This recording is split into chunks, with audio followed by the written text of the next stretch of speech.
Bonjour à toutes et tous et bienvenue en cette fin de journée pour ce désormais, traditionnel rendez-vous, webinaire. Ce premier webinaire de l'année est dédié à Habaimo.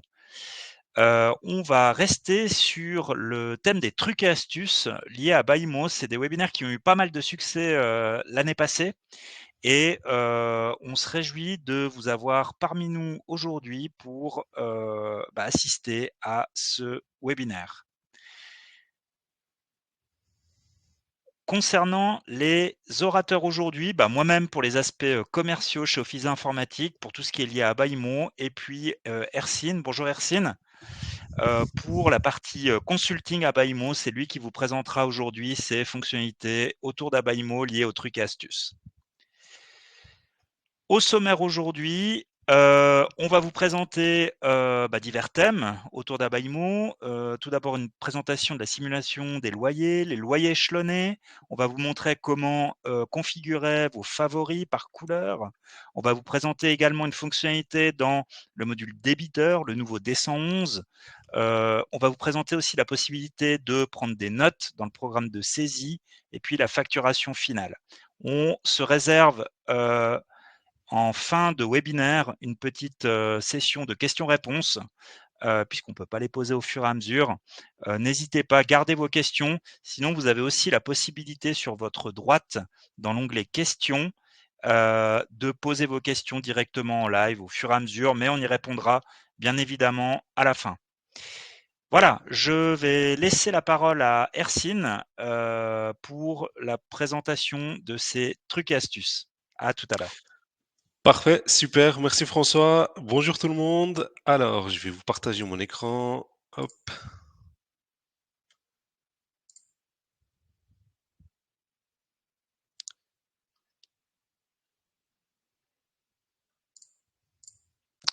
s'il veut bien.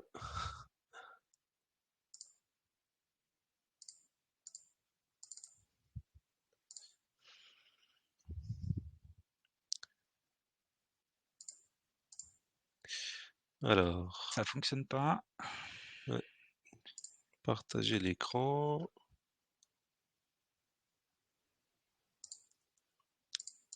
Pourquoi il veut pas?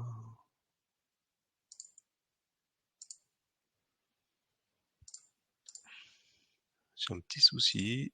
Ah voilà, maintenant, partager l'écran. Voilà, très bien. Alors, on va direct partir dans le vif du sujet. Pour commencer, on va voir tout ce qui est simulation, adaptation de loyer. Alors, les 2 points que je vais vous montrer aujourd'hui, donc simulation de loyer et loyer échelonné, ce sont en fait, 2 listes que Office Informatique a développées. La première, donc la simulation, c'est avant de pouvoir, générer vos adaptations, donc vos hausses et vos baisses de loyer, vous pouvez venir ici, hem, prendre la liste adaptation de loyer et puis en mettant ces critères-là, vous allez pouvoir obtenir un fichier Excel, pour pouvoir contrôler, les différents éléments. À ce sujet, donc la date de référence, vous pouvez mettre la date que vous voulez. Moi, je vais la laisser sur aujourd'hui. Ensuite, vous pouvez sélectionner tous les immeubles ou un seul. Donc là, moi, je viens sélectionner un seul immeuble. Hop.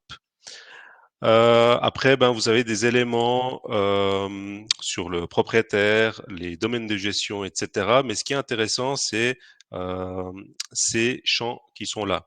Donc le groupe objet, vous pourriez très bien faire la simulation que pour les logements ou les commerces, garages, etc.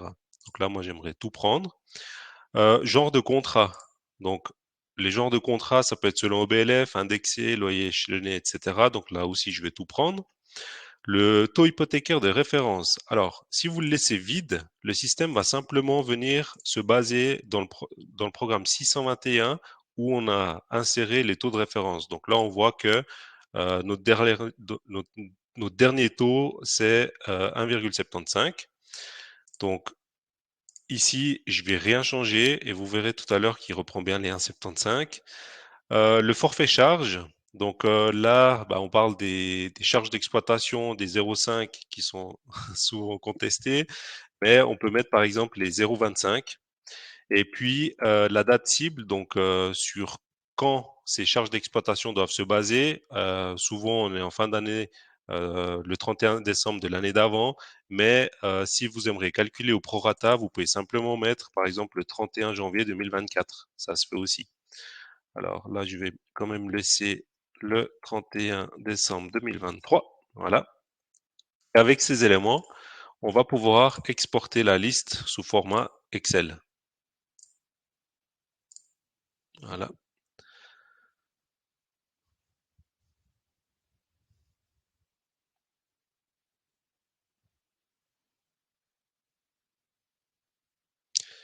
Alors, le fichier Excel est assez volumineux, mais il faut juste s'habituer un petit peu. Les premières colonnes que vous voyez ici à l'écran jusqu'à la colonne Z, ce sont en fait les informations statiques qu'on retrouve dans le système, dans le Y11. Ensuite, on va avoir toutes ces colonnes en bleu. Ces colonnes en bleu, c'est ce qu'il y a actuellement saisi dans les éléments contractuels sous l'onglet base loyer. Donc on retrouve les taux, l'IPC, etc., etc. Et cetera. Et puis, ben, comme vous pouvez le voir, mon mandant n'est pas très à jour au niveau des bases loyers. Donc, ce que vous pourriez très bien faire, c'est utiliser ce fichier pour pouvoir contrôler vos bases loyers, l'IPC, l'année de référence, etc. Donc, les colonnes en bleu, c'est ce qu'il y a actuellement dans votre système. Ensuite, on va avoir les colonnes en jaune. Les colonnes en jaune, on voit que typiquement le taux hypothécaire, comme j'ai rien rempli ici sur le champ taux hypothécaire, j'ai laissé 0, on voit bien qu'il allait reprendre le paramétrage dans le programme 621 avec le taux actuel. On retrouve aussi l'IPC avec l'année, donc la base. Et puis, on va retrouver ensuite donc le montant de hausse ou de baisse pour le taux, l'IPC, et puis ensuite, ben, on va retrouver les éléments en lien avec les loyers, le montant total mensuel, en tenant compte des hausses ou des baisses. Pour terminer, on va retrouver ces dernières colonnes en vert. Ces colonnes en vert vont également se baser sur les réserves que vous aurez pu mettre dans les contrats objets. Ces réserves, donc là, vous voyez bien que moi, j'ai rien du tout. Mais si vous aviez mis des réserves, vous allez avoir l'intitulé qui va se mettre ici, et puis les différents montants de vos réserves. Et puis, ben, on peut avoir plusieurs réserves. On les retrouve entre la colonne réserve 1, réserve 2, réserve 3. Et pour terminer ces différentes colonnes, on retrouve en fait ici le montant total de vos hausses en tenant compte des réserves. Donc en fait, avec ce fichier, avant de lancer votre traitement d'adaptation de loyer dans Abacus, vous pouvez venir voir, vérifier vos données, les montants, etc. À savoir que cette liste est en train de se développer constamment selon les retours des clients. Typiquement, bientôt, il y aura également les loyers déjà contestés, par exemple. Il y aura également les loyers, enfin les adaptations qu'on aurait déjà envoyées. Donc, ce genre d'éléments vont venir se rajouter dans ce fichier pour obtenir quelque chose d'assez complet, en fait. Alors voilà le premier fichier. Ensuite, on va avoir ici les loyers échelonnés. Donc on est d'accord qu'aujourd'hui, la plupart du temps, vous allez éditer chaque mois votre liste des loyers échelonnés pour vérifier et surtout pour envoyer vos nouvelles factures QR.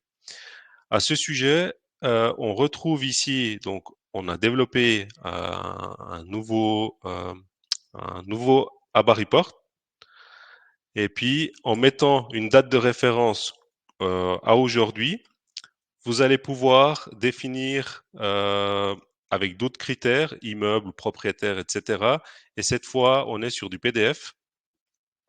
On retrouve les différents contrats objets qui sont échelonnés. Alors là, moi, j'en ai que 2. Et on voit que grâce à la date de référence du 22 février 2024, le système il est venu me mettre en gras le prochain échelon.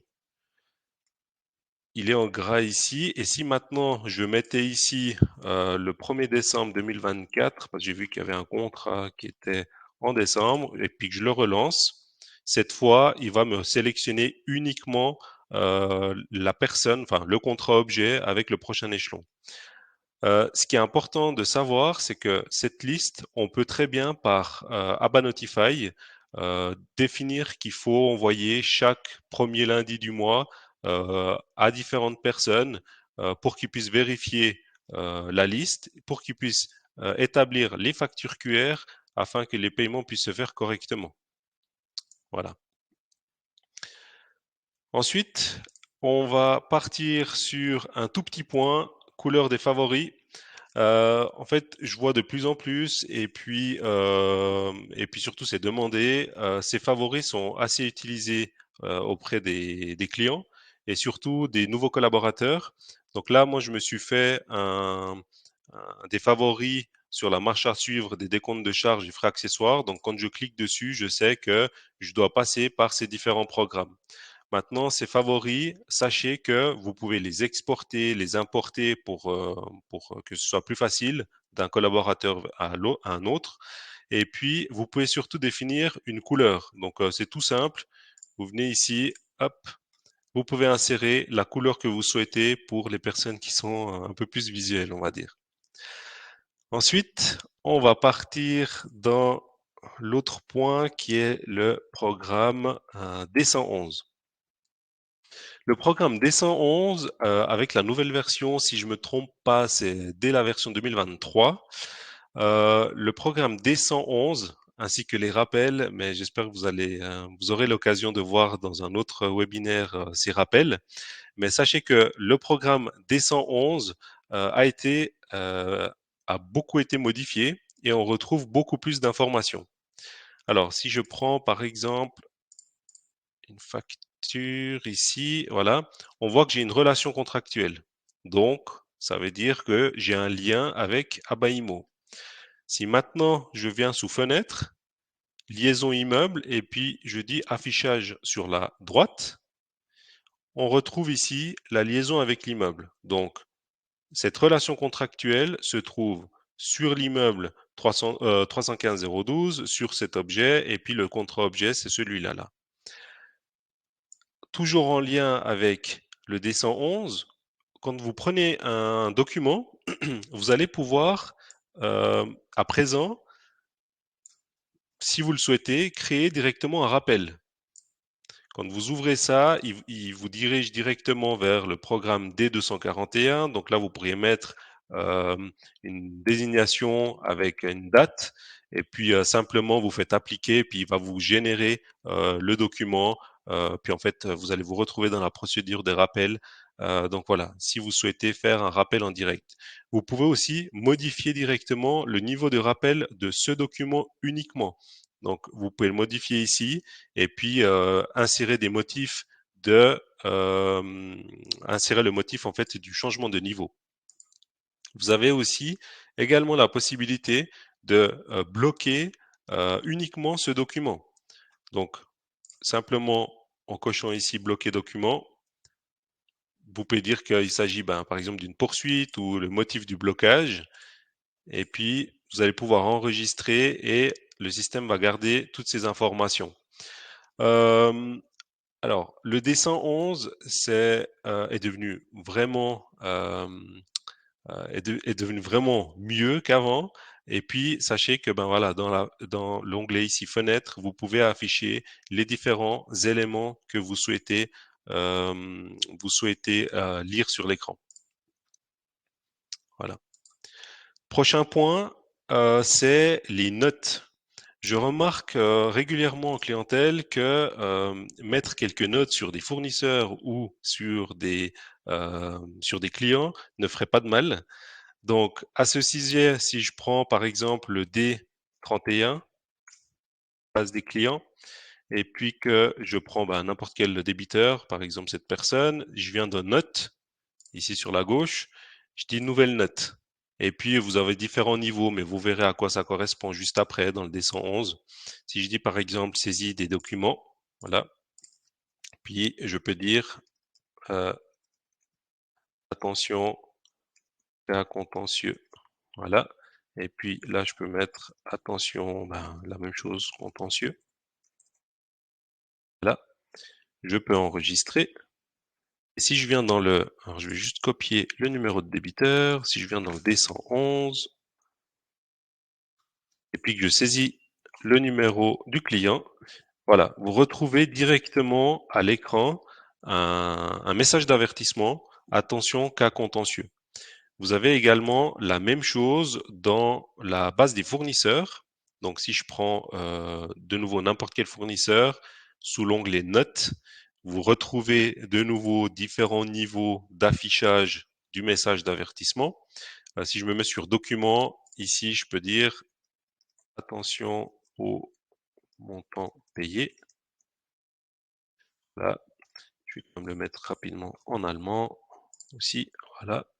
Et quand je prends le K11, et je viens sélectionner, si je viens sélectionner mon fournisseur, voilà, vous retrouvez l'avertissement qui est ici directement à l'écran. Donc, si j'avais mis la note sur le fournisseur, ça allait apparaître à ce niveau-là. Et comme moi, je l'ai mis dans note du document, ça vient sur ce champ ici. Voilà. Alors, important, c'est pour faire apparaître ces informations entre le D et le K, il y a une différence au niveau du paramétrage. Alors, concernant le D, pour faire afficher le message, il faut venir dans le programme D621. Dans le programme D621, ça se trouve ici, saisie du document. Et ici, vous avez la petite coche afficher note client. Donc, en mettant ça, à chaque fois que vous allez saisir des notes dans le D31, en ouvrant le D111, vous avez le message d'avertissement qui vient à l'écran. Maintenant, pour la partie fournisseur, ça se paramètre pas dans le programme 621, mais c'est plutôt sur chaque genre de document, donc le programme K431.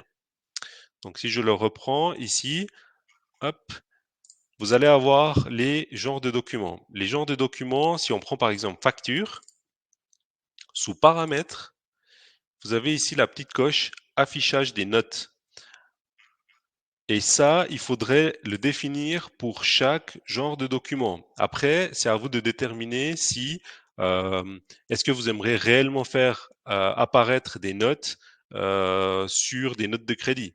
Donc voilà, il faut juger et puis il faut venir mettre votre coche selon le genre de document. Très important.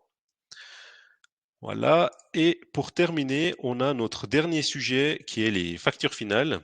En fait, facture finale, c'est lorsque en fait vous allez avoir une résiliation. Vous avez fait l'état des lieux, puis vous devez faire la facture finale au locataire. Vous pouvez venir. Alors, juste avant de vous montrer le programme, je vais vous montrer ici quelques paramétrages que il faudra sûrement qu'on le fasse ensemble. Facture finale, voilà. Ici, en fait, on vient définir les différents documents que vous souhaitez utiliser. Typiquement, si il y a dans ce cas de figure, enfin, dans les factures finales, on utilise plutôt des ABA reports. Donc, on va pouvoir définir ici quel document on souhaite utiliser pour éditer la facture. Et puis, plus bas, en revanche, vous avez donc plutôt en français, vous pouvez définir le texte que vous aimeriez faire apparaître sur un mail. Parce que la facture finale, on le verra tout à l'heure, on peut l'envoyer soit en courrier, soit directement par mail.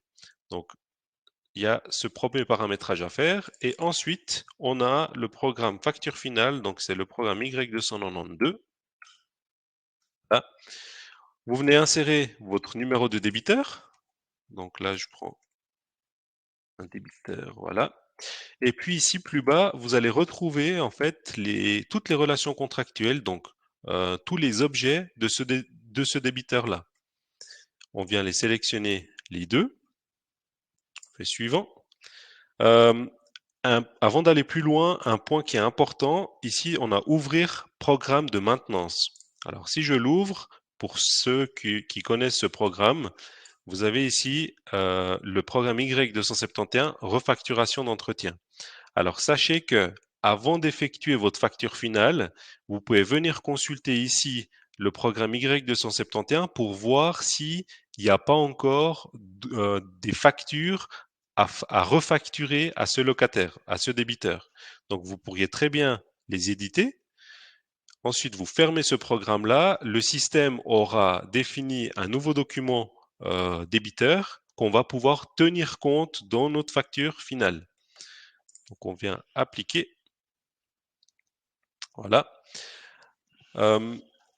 Ici, la première partie, c'est le compte du bénéficiaire. Donc, c'est important parce que si tout d'un coup, c'est vous qui devez de l'argent au locataire, ben, il faut définir un compte sur lequel on souhaite rembourser. Sinon, ben, vous allez avoir un message d'erreur. Voilà. Et puis plus bas, vous retrouvez donc toutes les factures qui sont actuellement ouvertes pour ce débiteur. Alors, pour mon cas, mon locataire a beaucoup de factures ouvertes. Et quand on vient voir plus bas, ici, on a une ligne garantie. Alors, Abacus a mis cette option, ce paramétrage en plus, mais qui n'est pas forcément justifié parce que quand vous éditez ben, la facture finale, vous n'allez pas forcément déduire la garantie, sachant que la garantie pour l'obtenir, c'est pas si simple que ça. Donc voilà, nous, sachez que ça existe, mais on peut simplement ne pas compenser. Comme ça, on n'en tient pas compte. Et on voit qu'actuellement, il nous doit 21 990 francs. Une fois que vous avez fait tous vos paramétrages, vous pouvez simplement enregistrer et lancer la facture finale. Donc là, il nous avertit qu'il y a la garantie qui n'a pas été tenue compte, pas de souci. Suivant. Et là, vous retrouvez votre document. Alors, ce document, c'est un ABA report. C'est important de le savoir parce que il faudra le développer selon ben, vos goûts. Typiquement ici, on a le texte qui vient après les postes ouverts et puis ben, vous avez le QR code en bas. Très important de le comprendre aussi que la facture finale ne génère aucune écriture comptable. C'est en fait c'est simplement de l'impression. Et pour ceux qui se demandent, mais comment le système va faire pour fermer tous les postes ouverts lorsqu'on reçoit cet encaissement, c'est grâce à cette référence-là. Le système arrive à dire que, ah oui, il y a eu une facture finale dans laquelle on a tenu compte de différentes factures. Et puis, en fait, lorsque vous recevez l'encaissement, il va réussir à aller positionner cet argent sur les bons documents. Ensuite, ici, vous avez aussi une deuxième ligne, fermeture de cautionnement. Une fois de plus, on est dans la partie garantie.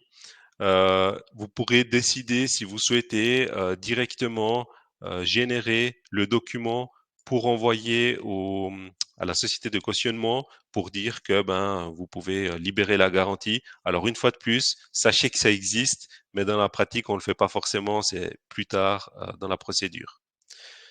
Ensuite, si je fais suivant, et comme je vous disais avant, vous pouvez soit imprimer le document, ou soit vous imprimez rien, vous dites envoyer par mail, vous mettez l'adresse mail ici, et puis ben, vous avez le mail que vous avez configuré de base dans le programme 621, mais que vous pouvez encore compléter ici s'il manque des éléments.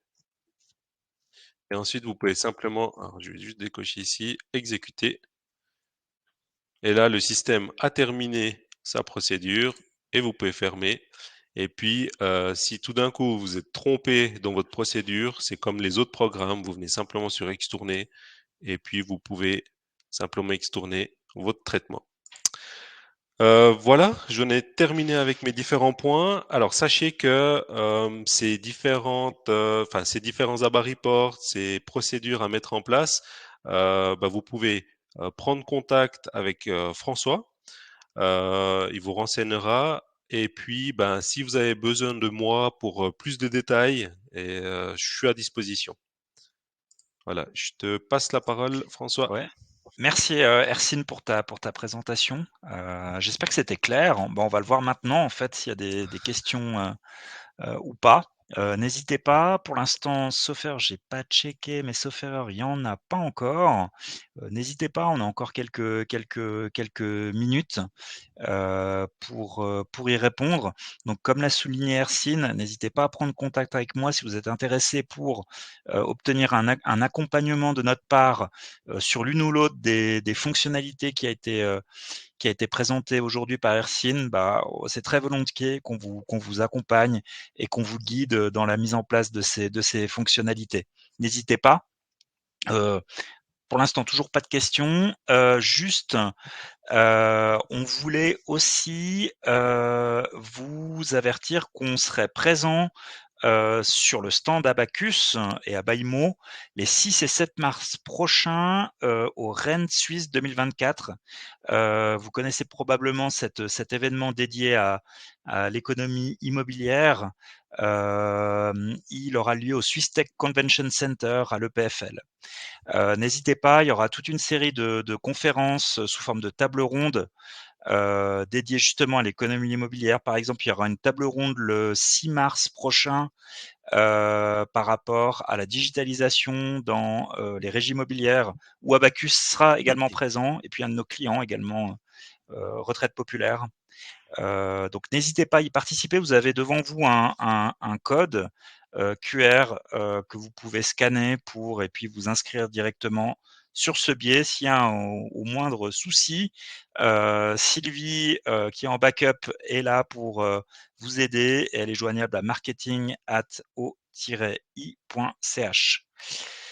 Voilà, Il y a, peut-être il y a- il y a pas de une question. question, toujours pas Il de y a, question. ouais. J'en profite si pour conclure, pour vous présenter nos prochains webinaires dédiés à Abaimo. Tout d'abord le mardi 12 mars, toujours à la même heure, hein, pour que ça devienne un rituel.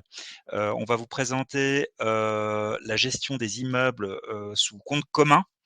Qui est une fonctionnalité très intéressante dans Abaimo, et puis aussi thème d'actualité.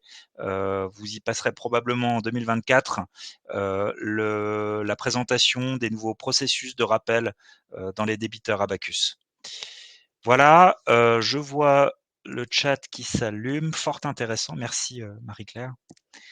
Je ne sais pas s'il y a d'autres questions. A priori pas.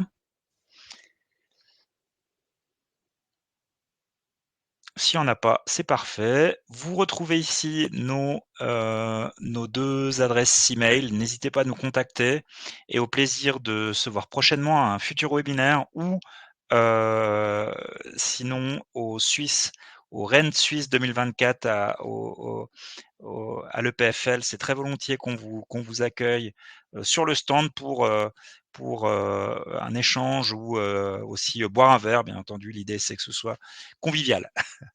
Un grand merci à vous tous et toutes pour votre présence ce soir, et à bientôt. Au revoir.